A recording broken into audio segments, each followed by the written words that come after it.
What's the deal, y'all? This your man King Eric, the media assassin, coming at y'all with another video. So as I'm sitting back and I'm looking at more of the Mr. McMahon documentary, there's one portion of this that I want to talk about.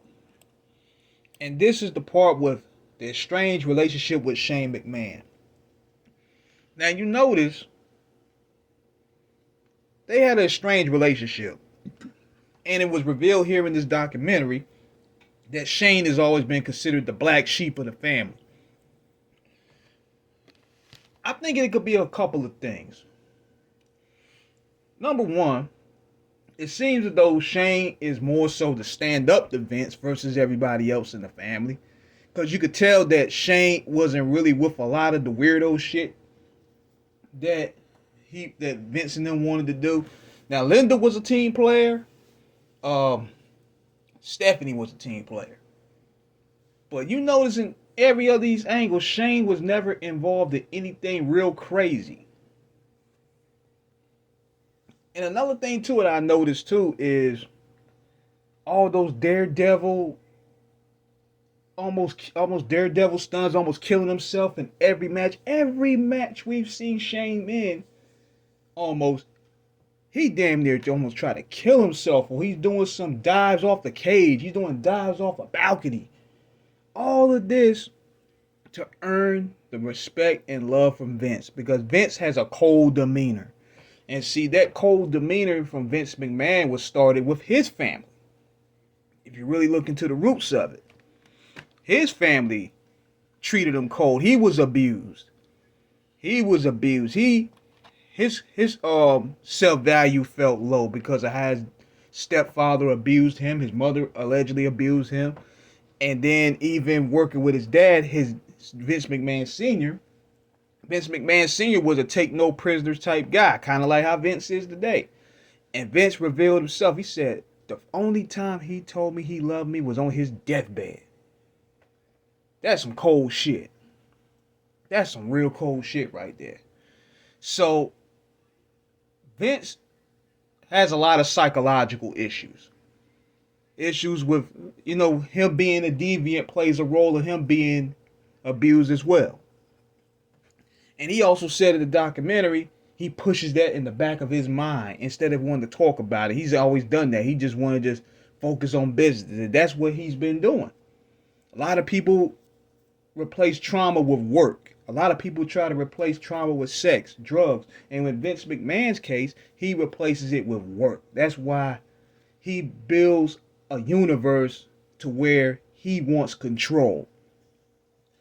The WWE is where he controls everything, because he felt like growing up he never had any control. Life was kicking him in the ass. So when he got control and power to run his own ship, he gonna run it the way he gonna run it. And this is even with the issue with him and Shane. Shane isn't built from that kind of cloth. He had a real good upbringing. He was born with a silver spoon. But he'll work.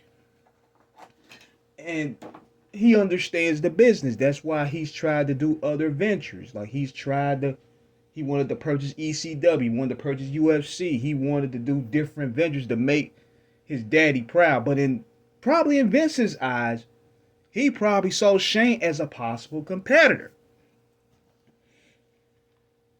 And you notice this, it's still to this day. Vince don't really show that emotion to him. And that goes with his upbringing. Even with Shane. And Shane don't seem like that type of guy. His personality isn't rooted in coldness. And you look at the documentary, it really expels that. Especially when Paul Lee got real descriptive about that fallout. Where Shane, I think, had an idea on creative direction. And Vince told him, you're going to have to stab me to get the company from me. Or that you ain't man enough to take the company if you don't kill me. And that stuck. And that stuck right there. That stuck with Shane right there. Now, he'll bring Shane back like Vince. Look, Vince is a capitalist. He's about business. He'll bring the person that'll kill his family to act if it really to make a dollar. That's how cold he is. He'll bring his stepfather in for an angle, even his stepfather molesting him. That's how cold of a businessman Vince McMahon is. Business over everything. That's how he ran his life. That's how he runs his company. He runs it like a whole pimp whole track, and his wrestlers are on the blade, and he has that sense of control, and he relished in it.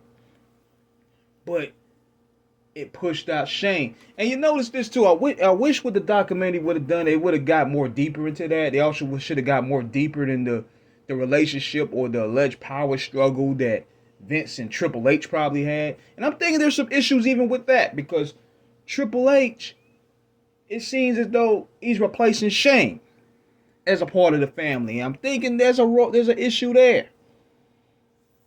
So the documentary left a lot to be desired in my eyes, and I think that was something that should have been talked about more. How, and we're not talking wrestling business, but we're talking about within family, not involving wrestling business, not involving this, but we should be talking about this more. So that's my thoughts about that, man. Let me know what you guys think. Subscribe, hit the like button. Peace.